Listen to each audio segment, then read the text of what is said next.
ये आप क्या कह रहे हैं आचार्य?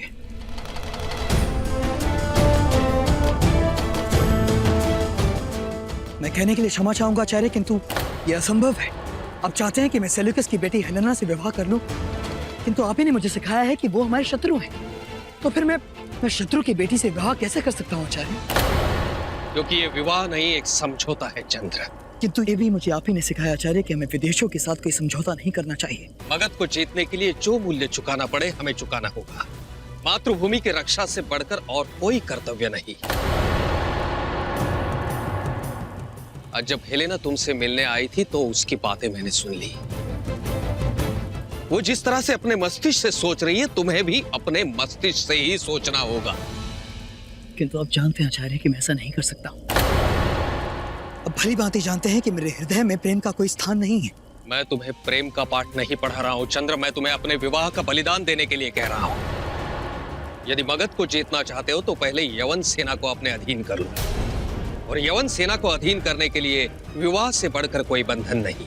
परंतु आचार्य, वो तो मैं यवन सेना से लड़कर भी कर सकता हूँ। निस्संदेह, परंतु उस युद्ध में हमारी और सेल्यूकस की सेना की भारी क्षति होगी। वो सैनिक मारे जाएंगे जो हमारे लिए मगध जीत सकते हैं, और यदि हम जीत भी गए तो भविष्य में यूनान से आने वाली सैनिक टुकड़ियों के आक्रमण का भय सदा के लिए बना रहेगा। परंतु यदि तुम हेलेना से विवाह करोगे तो यवन सेना पर सदा के लिए राज करोगे। हमारा लक्ष्य यवन नहीं है चंद्र, हमारा लक्ष्य है मगध। यदि तुम यवनों से ही लड़ते रहोगे तो मगध को कब जीतोगे? मेरी बात मानो चंद्र, हेलेना से विवाह कर लो। यवन सेना सदा के लिए तुम्हारे अधीन हो जाएगी, तभी हम मगध को जीत पाएंगे और भारत मां की सुरक्षा सुनिश्चित कर पाएंगे। बोलो चंद्र, क्या तुम ये बलिदान दोगे?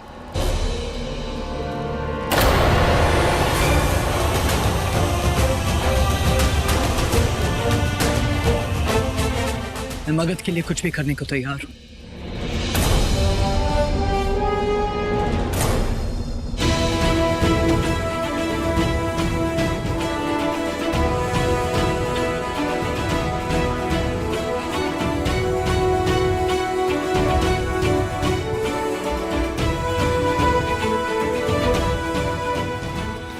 ये उत्सव मरुतक राज्य के युवराज और मेरे होने वाले जमाता के नाम।